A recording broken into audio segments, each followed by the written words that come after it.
Good evening, you're watching London Live News at 6 with Helena Warrior. Coming up tonight, key London strongholds fall to the Labour Party as results from the local elections reveal backlash for Boris Johnson. New research shows half of all Londoners suffer with allergies and hay fever, but many don't treat it in the right way.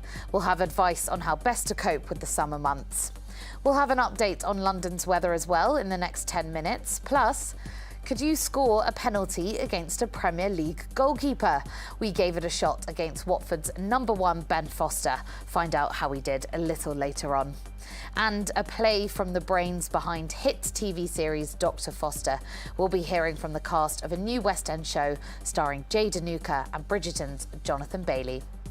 First tonight, though, Labour has won 3 major London councils from the Conservatives, including taking control of Westminster for the first time in a night of historic wins. Well, to take us through the main talking points of the local elections in the capital, I spoke to Eleanor Langford from Politics Home a little earlier. So the main councils, the headlines, as it were, are Barnet, also Wandsworth and Westminster. These are huge gains for the Labour Party. Wandsworth was famously Margaret Thatcher's favourite constituency and has been in Conservative hands for decades. Same with Westminster. So these are the things that the Labour Party are really, really pleased about gaining. And how significant is it for Labour to have taken Westminster? Because obviously that's where the Houses of Parliament are. It's where everyone sits. It is incredibly significant. They actually weren't really expecting to win that seat, is what I understand. That they had all their eyes on Barnet and Wandsworth. They kind of knew that they could win those. But Westminster was a little bit of a surprise to some people in the party. I think it does show that where the shift is happening within London is it's the more traditional Tory voters are starting to move back over to Labour. And it is quite interesting with everything that's been happening in Westminster with parties and with concerns in the Commons, that it is now a Labour council where all that's been going on. Absolutely, and we will come back to Partygate in just a second. But firstly, Sir Keir Starmer, leader of the Labour Party, of course, has spoken about Labour's victory in Barnet, as you also mentioned there, as being significant. Just tell us why he thinks that's so significant. I think he thinks it's so significant because it's a sign of things are really changing for the Labour Party. They're starting to win back a lot of the voters that they have lost over the last 5 years or so under Jeremy Corbyn's leadership. He's calling this the sort of the foundations, as it were, to what they need to rebuild. Barnet was definitely one of the ones that was their key targets. And by winning that, they definitely have a stronger position if they go into the next election. Absolutely. Now, just looking outside of London briefly, outside of the capital, have the gains for Labour been as significant as inside the capital? No, they haven't. Labour is definitely focusing on London. That's where they want to talk about, because across the country, the gains haven't been that strong. They have lost quite a lot of seats in the north, and there will be questions, I think, in the coming weeks about why they haven't made larger gains. Ultimately, they haven't done that badly. The Conservatives have lost a lot of seats, but the real victors across the country have actually been the smaller parties. The Greens and the Lib Dems have made quite significant gains, eating into both the Conservatives and Labour seats. So, yeah, they have not done very well across the entire country. The picture is mixed at best. Well, you mentioned Partygate, of course. One of the key issues that is looking like it led to the Conservatives losing seats. What might be the other issues, and really quite how significant was Partygate then? So what I've heard from campaigners is that Partygate was one of the big things that came up on the doorstep. There's also been the sexual misconduct allegations that have come up from the House of Commons in recent weeks. There was obviously an MP who admitted to watching pornography in the House of Commons chamber. So that really has caused quite a lot of disillusionment among a lot of maybe traditional Tory voters. And there's also issues of the cost of living crisis and the responses to that. That's been raised a lot. But ultimately, I think Partygate has been going on for so long. It has been allowed to cause a lot of damage for the Conservative Party's reputation and has, I think, actually discouraged a lot of people from voting full stop. I think that's one thing we're going to be talking about, again, once we've got all the results coming in, is that how low the turnout is likely to be this time round. And part of that could be attributed to maybe, like I said, a bit of disillusionment among a lot of voters. Absolutely. Well, you also mentioned big strides for the Liberal Democrats. What do you think is the reasoning behind that? I think there's a lot of people that are moving away from the Conservative Party, but maybe are not moving towards the Labour Party. And the crossover between the Conservatives and the Liberal Democrats is much closer. And so they are taking a lot of the so-called blue wall seats, so seats in the south that are traditionally more conservative. That's where the Lib Dems really got their eye, and that's where they are making the gains and have already made the gains. So it's more of a typical traditional Conservative voter is the ones that the Lib Dems are trying to win over. Absolutely. And finally, let's just have a quick mention of the Green Party. Interesting to keep an eye on them. Have they been making gains, does it seem? Yeah, they have. And as expected, they were polling really well. They did quite well last year. It's an interesting trend that we're seeing the Green Party growing across the country, particularly in a year where we've had COP. And also we've had a lot of climate protests. We had the Just Oil people most recently gluing themselves to motorways all over the country. But there is a genuine feeling among a lot of people that the main parties aren't doing that much on the climate crisis. And at a local level, more could be done on everything from recycling to green energy. So it's not a surprise that the Greens are making a lot of gains in the locals. There we are. That was Eleanor Langford from Politics Home. Well, earlier, Mayor of London Sadiq Khan said Labour's route to 10 Downing Street is through London, as he praised Sir Keir Starmer as a credible party leader and said the public was fed up with Prime Minister Boris Johnson. Well, I think it's a combination of things. We, for the first time in a long time, have a credible national leader in Keir. I think the public are fed up with Boris Johnson, his lying, him being out of touch. They're fed up with the arrogance of the council and the arrogance of the government, but also the residents here who have never voted Labour. Some of them were voting Labour. We had some switches from the Tories to the Labour. We haven't experienced that before. And, the residents here and in Wandsworth and Barnet, I'd knocked on the doors in all those boroughs, just simply feel the government's out of touch, arrogant. It's time for change. Well, Boris Johnson reflected on what he admitted was a tough night for parts of the country, but insisted he would not be deflected from dealing with the post-COVID economy. It's mid-term and it's certainly a mixed set of results, and we've had a tough night in some parts of the country, but on the other hand, in other parts of the country, you're still seeing Conservatives going forward and making quite remarkable gains in places that haven't voted Conservative for a long time, or if ever.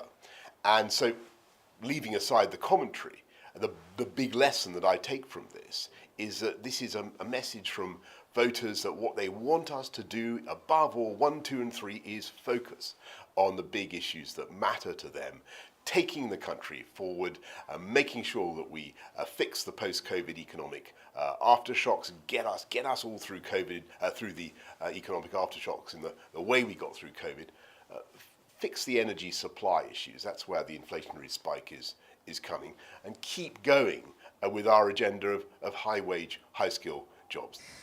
Well, the Prime Minister is facing a growing backlash from local Conservatives who blame continuing public anger over lockdown parties in Downing Street for the seat losses, with some Tory MPs warning it may require a change of leadership for the government to rebuild the trust of voters. Well, veteran Tory MP Sir Roger Gale, who had previously said it was not the right time for a leadership election given the Ukraine-Russia war, said today the time has come for Boris Johnson to go.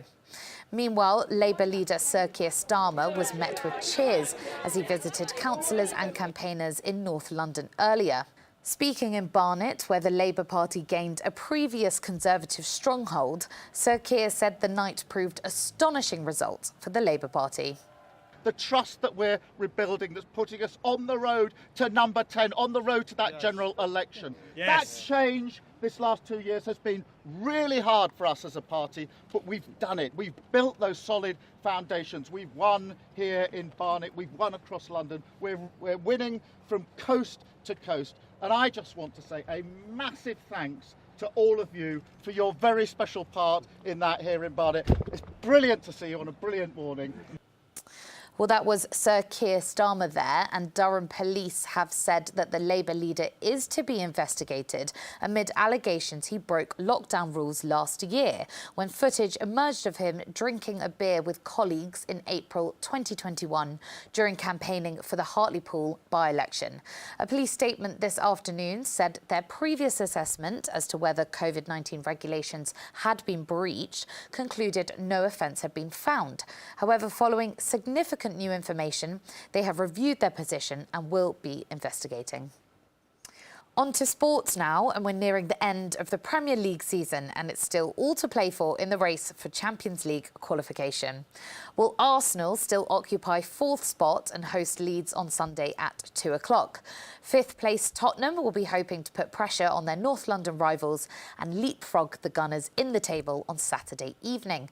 But they face the tough task of going to Anfield to play title-chasing Liverpool. Out of form Chelsea now have one eye on those below them in the table. After just one win in 4, they're 3 points above Arsenal and welcome Wolves to Stamford Bridge tomorrow.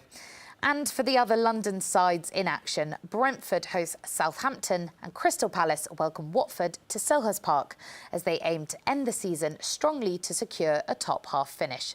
And both those games are at 3 p.m. tomorrow.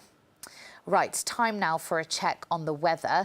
It's a warm evening after a lovely sunny day, staying at around 16 degrees.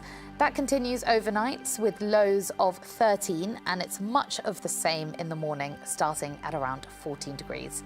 Tomorrow is a slightly duller day, light cloud and a gentle breeze, but the sun should be coming out by Sunday with average temperatures of 18 degrees. Looking ahead to the start of next week, there'll be plenty of sun with temperatures in the low 20s. You're watching London Live News. Time for a break now, but coming up, we'll be at a new East London exhibition that addresses the cost of living crisis, food justice and mental health, created by artists with communities in mind.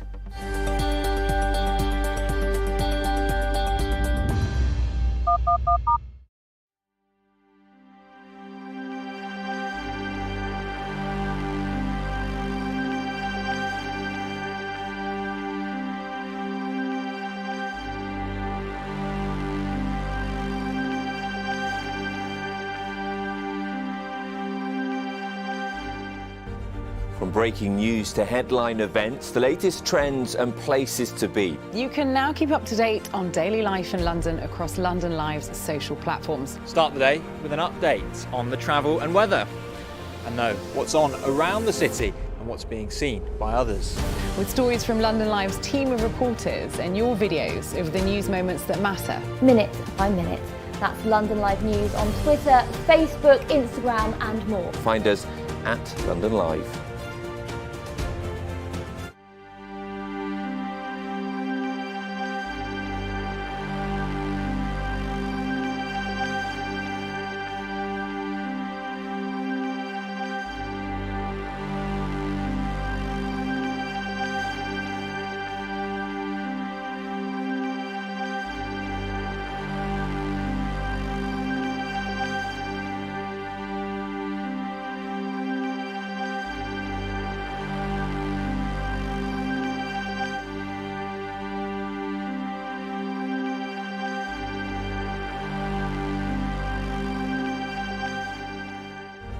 From breaking news to headline events, the latest trends and places to be. You can now keep up to date on daily life in London across London Live's social platforms. Start the day with an update on the travel and weather, and know what's on around the city and what's being seen by others.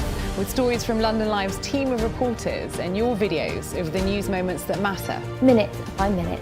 That's London Live News on Twitter, Facebook, Instagram and more. Find us at London Live.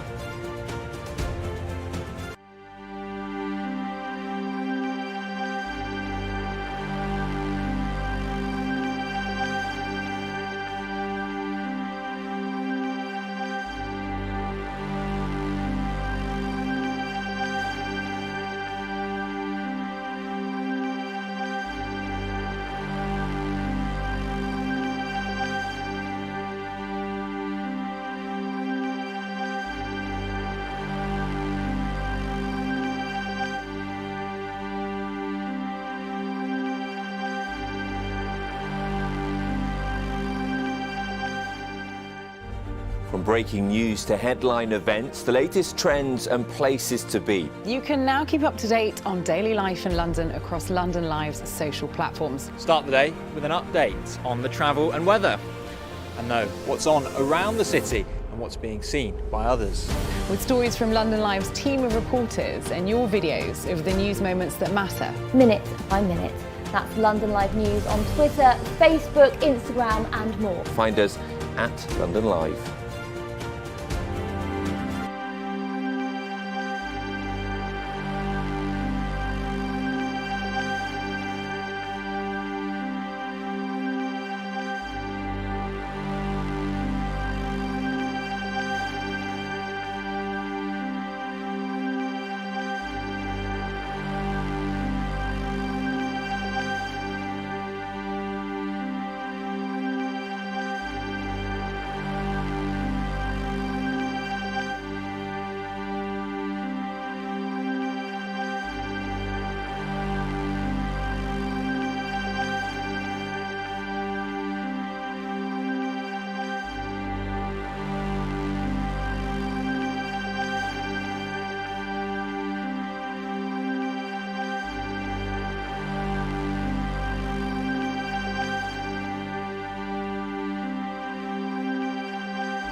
Welcome back. Some other stories from across the UK today.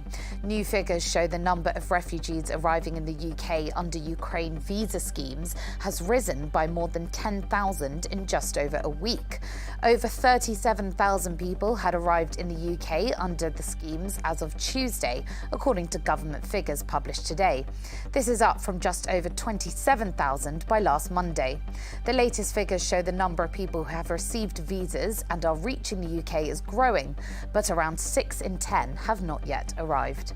The average UK house price increased by more than £3,000 in April, marking the longest run of monthly rises since 2016. According to Halifax, this makes the average property value rise at 1.1%. The typical house price was a new record of just over £286,000, making it an annual increase of over 10%. Halifax said, though unlikely given the economic conditions, the price of a typical home could hit £300,000 by the end of next year. And according to analysis by the Campaign for Family-Friendly Trains, rail companies are failing to help families with young children travel. Only 5 operators in Britain scored more than 2 out of 8 points in the analysis, assessed on the availability of dedicated space for pushchairs, step-free access, baby-changing facilities and more. The lowest totals were awarded to Avanti West Coast, Cross Country, Grand Central and ScotRail, with TfL Rail, which will be rebranded to the Elizabeth Line from May 24th, earning the highest score with 3.5 points. Now, as we move into May and the warmer weather, many of us will enjoy using some of the capital's famous parks and green spaces. However, according to new research, for half of us living in London, spring and summer means allergies and hay fever, and only 11% of us take an active approach to treating our allergies. Well, earlier I spoke to Reshma Mould from John Bell and Croydon Pharmacy to tell us more about the research and making these months more tolerable. The allergy problem in London, let me just maybe share some numbers that might put it into context. So we know 11% of people actually actively help manage their symptoms, which means the remainder of the population just put up with it and suffer the symptoms, maybe because they're not severe enough to seek help. But what's even more interesting is that 97% of Londoners believe that they need a diagnosis, yet what's interesting is only 7% actually have got one. We often hear about London being polluted, and there's quite a lot of pollution here in the capital. Does that add to the allergy problem? It can do. So we know that allergy generally probably is because of trees and pollen, but actually having our environment changing, and especially use pollution, it's been known to actually help now trigger and possibly even cause the symptoms to be much more severe. So if lots of people think that they should get a diagnosis for allergies, why haven't they then? I think some of it is awareness. I know many years back, we probably thought allergies, you had to go to a doctor, possibly get it done through hospitals. But actually, as services have now evolved, I have to say since the pandemic, more and more services have become a lot more accessible. And pharmacists have really stepped forward to try and reach these services out to their local communities. So you'd be interested to know that actually many pharmacies are now offering allergy testing services so that you can actually have a much more complete help and support locally rather than having to make an appointment with your doctor and be referred on. And so we always hear about, NHS waiting times, GP waiting times even. So is that where people should be going, to these local community pharmacists to test their allergies? I think since the pandemic, we've seen that hospitals, GP services have been severely stretched, and where it's always been a case to try and encourage to use your local pharmacies as your first port of call, I would absolutely encourage it, because many pharmacies have introduced so many more services which you may not be aware of. So just having a quick chat with your pharmacist is a fantastic way to understand what services are available to me that I can tap into as and when I need it. And a lot of people here in the capital, myself included sometimes, we just kind of live with allergies and live with hay fever as if it's a day-to-day thing. But, your research has shown that maybe we don't have to do that. Absolutely. I can use an example of my colleague who's a very acute asthma sufferer. And we started offering the allergy services, and he actually tested himself. And it was very interesting for him that actually he's now been able to identify what are his triggers. And therefore, he's now better able to manage his allergies across the year. Just not along with just allergy testing services, there are a depth of products, services, as well as both therapeutic medications that can help manage these symptoms, from antihistamines to eye drops, nasal sprays, nasal washes. So do come in and speak to your pharmacist. Let's explore what are the symptoms you're suffering from, and together put the best package together for you to manage your symptoms. And you're mentioning symptoms there. For people who maybe don't know, what are kind of the telltale signs of allergies? And, are there any kind of unusual ones rather than the ones we would already know? Yeah. I mean, sometimes what's really confusing is the symptoms for allergies can mimic very similar symptoms to a cold. So you often don't know, is it a cold I've got or is it an allergy I'm suffering from? But most of the telltale signs which we may already be experiencing are things like itchy nose, runny nose, red sore eyes. Often you can have blocked sinuses. It can be triggering off a cough.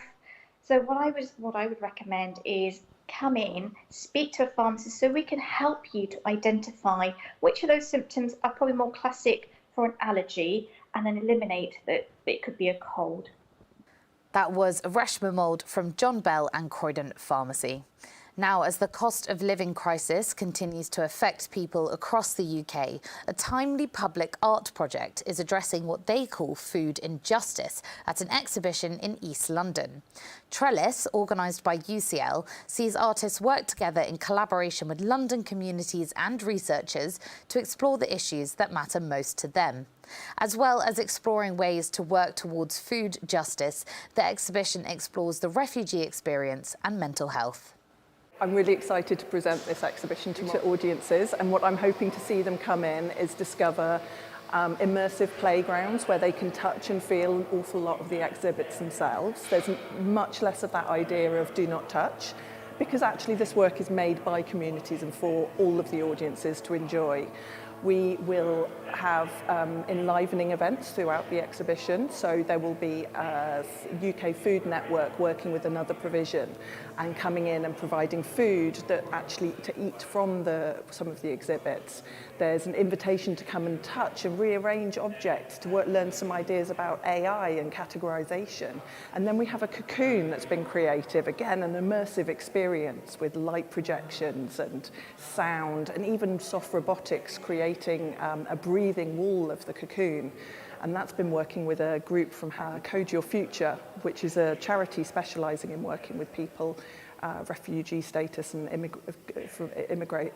emigrated from other countries, to get them into better work. So encouraging them to learn some basic coding skills in order to better their future chances.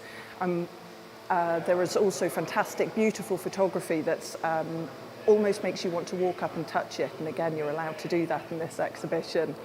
So for me, this exhibition is unique. I'm really honoured to be the curator here because actually the chances that you get to work with artists who have participation and socially engaged practice is very rare, to provide funding for them to develop the thinking that they need to work in a really thoughtful way with communities. UCL, University College London, is opening a new campus on the Olympic Park in 2022.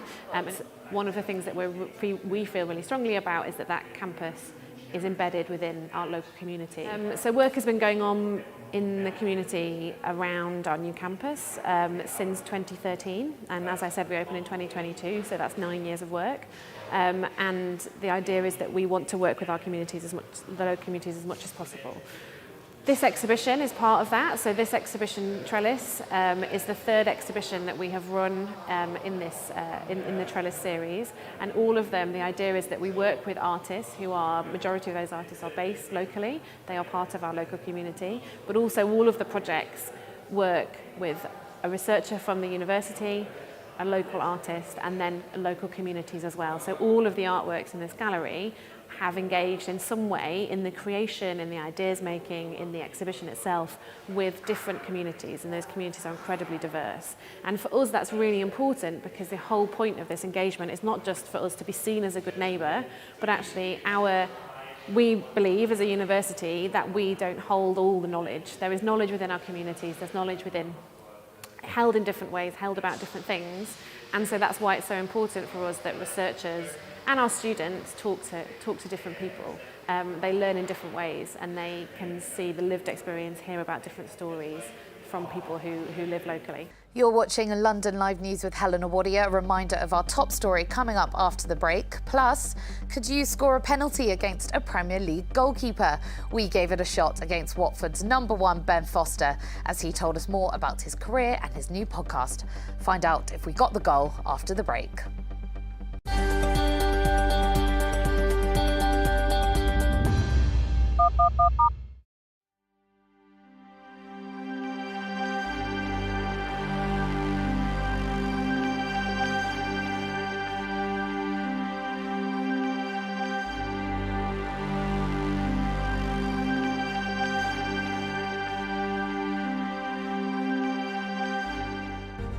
From breaking news to headline events, the latest trends and places to be. You can now keep up to date on daily life in London across London Live's social platforms. Start the day with an update on the travel and weather, and know what's on around the city and what's being seen by others. With stories from London Live's team of reporters and your videos of the news moments that matter. Minute by minute.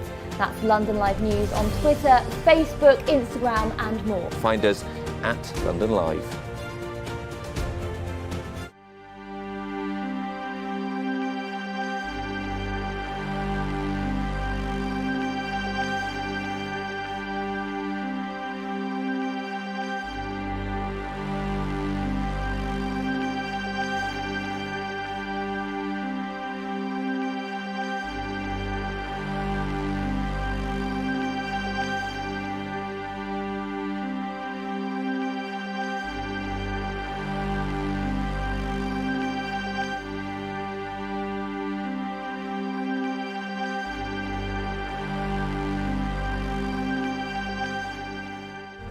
From breaking news to headline events, the latest trends and places to be. You can now keep up to date on daily life in London across London Live's social platforms. Start the day with an update on the travel and weather, and know what's on around the city and what's being seen by others.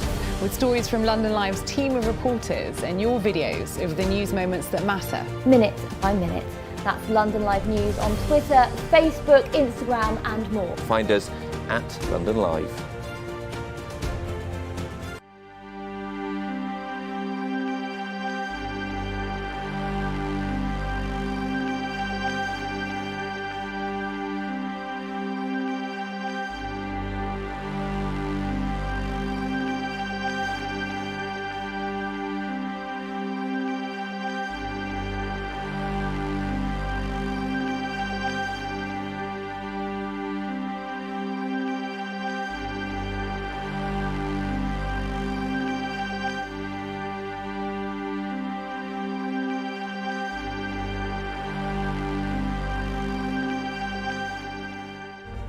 From breaking news to headline events, the latest trends and places to be. You can now keep up to date on daily life in London across London Live's social platforms. Start the day with an update on the travel and weather, and know what's on around the city and what's being seen by others. With stories from London Live's team of reporters and your videos of the news moments that matter. Minute by minute. That's London Live News on Twitter, Facebook, Instagram and more. Find us at London Live.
Welcome back to London Live News. A reminder of what's happening in the capital's local elections. Boris Johnson has admitted the Conservatives endured a tough night after suffering a string of losses, but insisted he would not be deflected from dealing with the post-COVID economy. The Prime Minister said that he took full responsibility for the results as Labour strengthened its grip on London and the Liberal Democrats also made gains at the Conservatives' expense. However, he faced a growing backlash from local Conservative MPs who blamed continuing public anger over Partygate for the losses. Well, Labour leader Sir Keir Starmer hailed a turning point for Labour as they gained authority in the key councils of Wandsworth, Westminster and Barnet. Some other news from London now. Officers are appealing for information to help identify a man they wish to speak to in connection with an assault on an ambulance crew member. The incident took place just before 8 p.m. on Monday. An ambulance parked in a bay at University College Hospital in central London, having just delivered a patient there.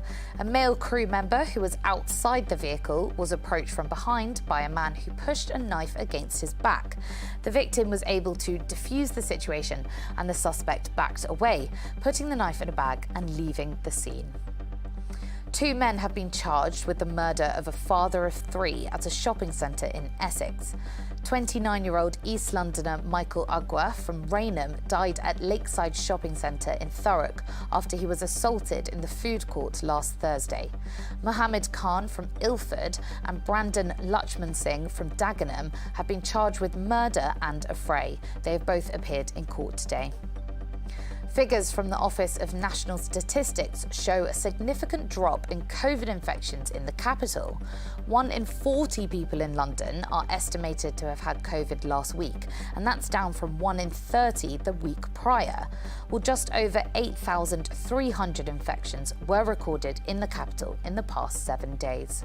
And finally, a royal spokesperson has announced the Queen has decided this year's Trooping the Colour balcony appearance will be limited to members of the royal family who are currently undertaking official public duties. Well, this means Prince Harry, his wife Meghan, Duchess of Sussex, and Prince Andrew will not appear on the Buckingham Palace balcony, which this year marks the Queen's Platinum Jubilee and her 70 years of service. Harry and Meghan, however, have confirmed they will attend the commemorations with their 2 children, Archie and Lilibet, saying they were excited and honoured. It will be the first time Harry and Meghan have brought their family to the UK since leaving for the US. Now, do you think you could score a penalty against a Premier League goalkeeper? Well, Watford's number one, Ben Foster, gave the public a chance to slot a spot kick past the England keeper to mark his podcast going exclusive to Spotify. It's called The Fozcast and invites YouTubers and fellow sporting professionals alike to relax, tell stories and reflect on their careers. Well, we sent our very own Henry Thomas Aldridge down to speak to him and see if he could score a pen against Ben.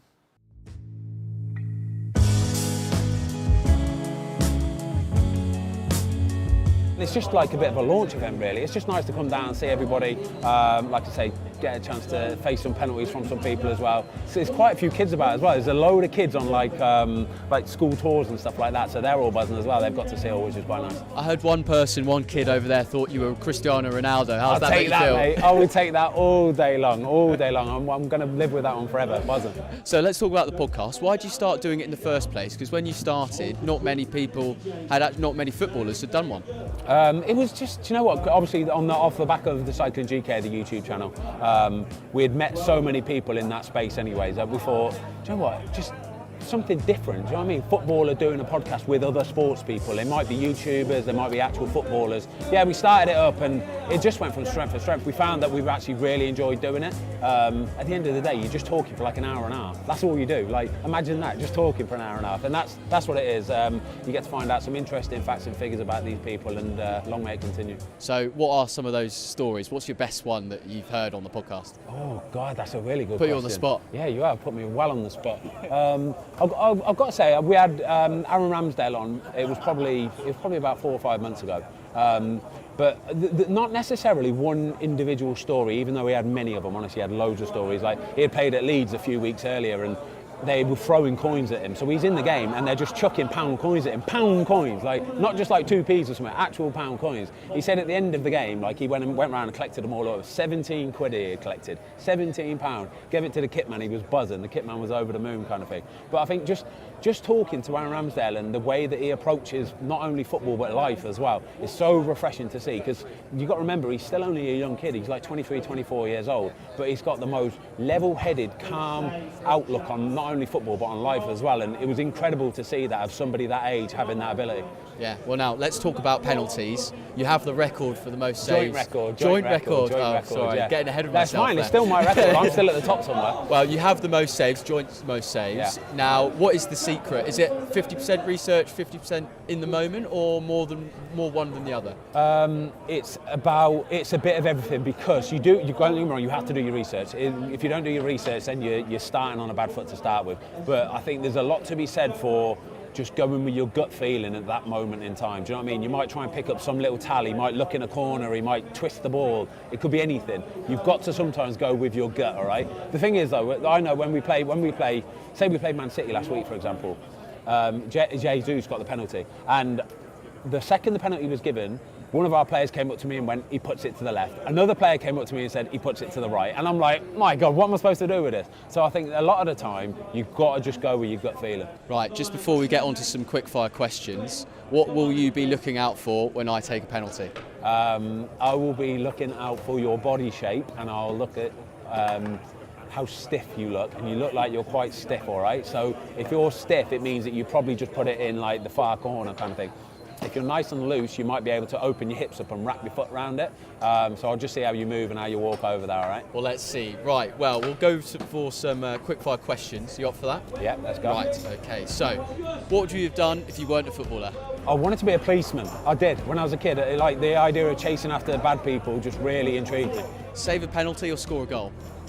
Oh, I'd love to score a goal. I would love to, mate. I think I'm retiring. The second I score a goal, I'm retiring. Promotion to Premier League or stay up on the final day? Well, I'd stay up on the final day, because I've been promoted to the Premier League through the playoffs, which was incredible. And I've also been relegated on the final day, and the relegation on the final day sucked. Hurts. Yeah. Oh, right. Okay, most intimidating stadium you've played in? Wolves away. They hate me. As an individual, they hate me. So they give me dog's abuse all game long. Dream guest on the podcast? Dream guest. Tyson Fury has to be up there. I would love to get Tyson Fury. And I love his outlook on life. I do. I love it. He's not about the glitz and the glamour. It's not his game. He's about what you are as a person and what you stand for, and I love that about him. Yeah, the Gypsy King. Yeah. Right, best player you played with? Paul Scholes. Best you played against?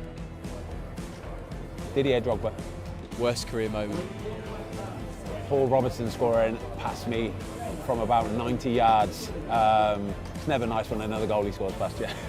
And a fellow England candidate as well. well. We were literally joining up with the England squad that weekend, like that week, so not a great time for him to score either. And finally, to end on a good note, best career moment?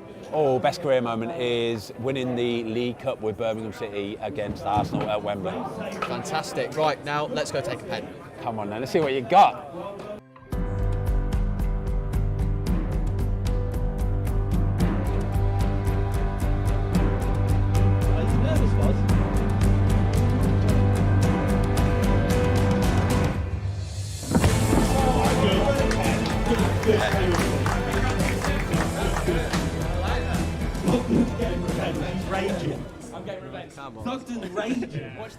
There we are. Well, well done, Henry, on scoring that penalty. He looked quite happy with himself, didn't he? Right, time for a final break now, but coming up, we'll be finding out what's next at the famous Soho venue, the Comedy Store, as comedian Tom Ward puts on a charity gig in support of young people's mental health.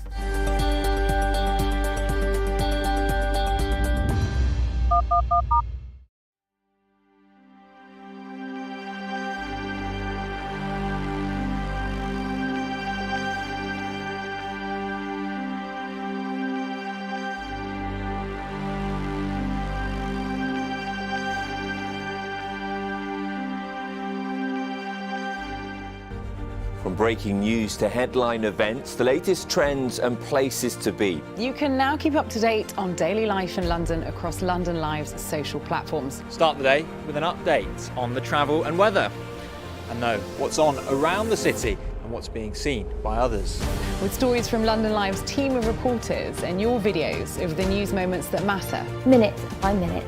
That's London Live News on Twitter, Facebook, Instagram and more. Find us at London Live.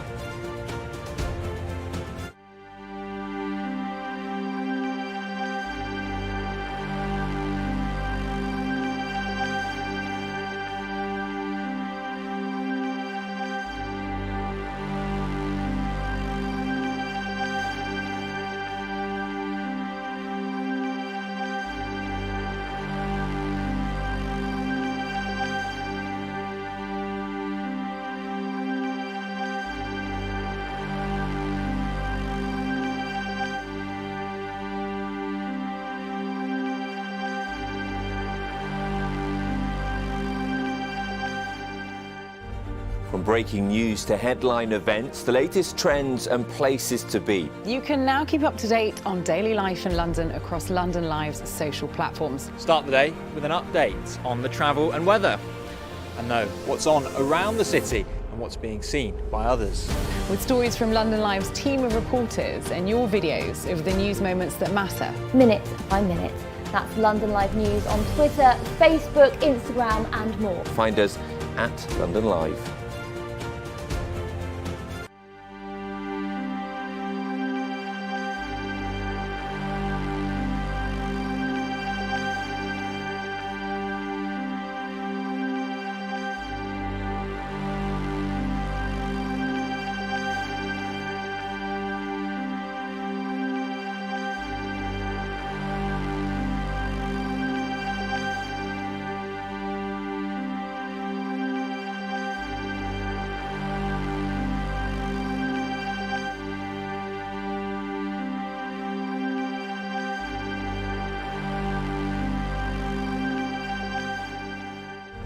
From breaking news to headline events, the latest trends and places to be. You can now keep up to date on daily life in London across London Live's social platforms. Start the day with an update on the travel and weather.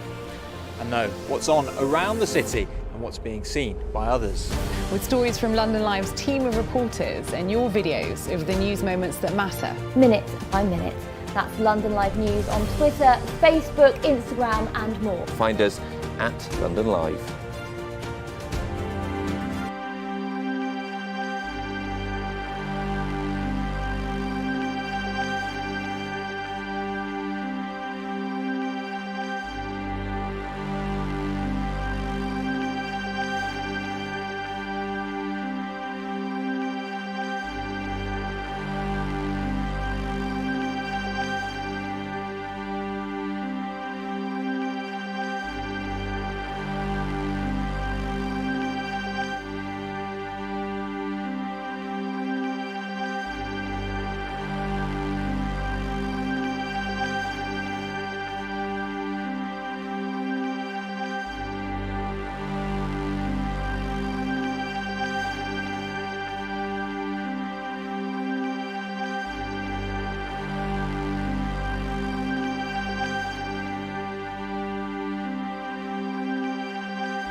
Welcome back to the final part of London Live News.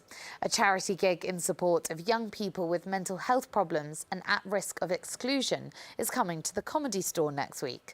Comedian Tom Ward is raising money for social enterprise Head Held High, which gets people to discover comedy as a form of escapism and to show how funny they actually are. Well, Henry has been speaking to Tom about why he thinks it's a worthwhile cause. Just make yourself at home, but not that much at home, because the landlady's around. Haven't you heard? Tom, can I have a word? It's just not working out. I'm going to have to ask you to leave. So I had to move out. I know. Thanks. I'm seeing noticeable results with the kids, especially the younger people coming through, how it's improved their mental health, their life. I'm working with them closely, and it's just magic to see troubled people that are otherwise too in their heads have a means to just express it and make fun of it. Even the dark stuff, making fun of it is such a great way to deal with it. So it's a brilliant cause. No, it's for a great cause. Was it your idea to do a gig in support of Head Held High? Yeah, it was, yeah.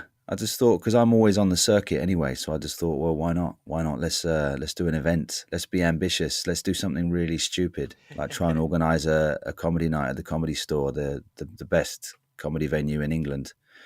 You know, what could possibly go wrong? We'll find out, won't we, on the 9th. But it's important to make sure that the industry keeps going, you know, get youngsters into the industry, because comedy is quite a hard thing to get into, isn't it? Definitely. I mean, to be honest, I'm hoping that none of the kids on these workshops become successful, because obviously that's a threat to me. I hope that it remains a hobby, a sort of pastime for their mental health, but nothing more. Because quite frankly, there's enough comedians in the pool right now.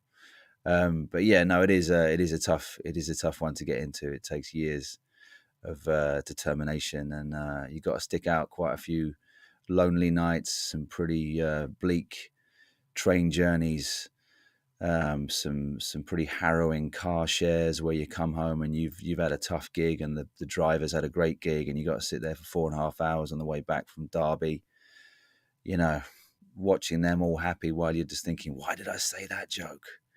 So yeah, it is hard. It really is. It weans out a lot of people that, you know, didn't actually really want to do it. So, but we're seeing some real talent coming through. It's very exciting. So tell me about your comedy, the style of comedy, because I've seen some of your clips. You know, quite often you're not sure what's coming next, but there's an abrupt gag to catch the audience off guard, isn't there? Yeah, I don't know. It's quite hard to describe yourself, isn't it? I've always found those, you know, when you have to do a sort of biog of yourself on a profile of some kind and explain who you are in a short amount of words. I guess I'm just sort of, I want to connect with the audience. I don't want them to feel like I'm talking about some other world. I guess that's the bottom line, really, just connecting with the audience. But yeah, what was your impression then? Wow, you know, you had the audience straight away with talking about your hair and saying it's not a gig. Instantly, you've got the audience. It's not a wig. Good evening.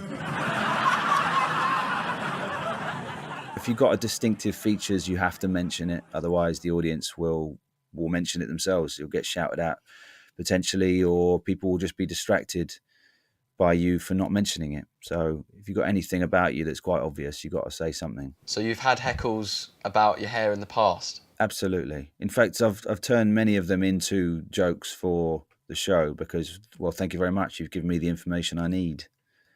You know, I've had someone shouting out, Richard III, you know, so I was like, all right, I'll use that. And, you know, Lego and Liam Gallagher and much worse ones. That's amazing. Living on your own. Absolutely gorgeous. No one there tutting when you wake up on the kitchen floor.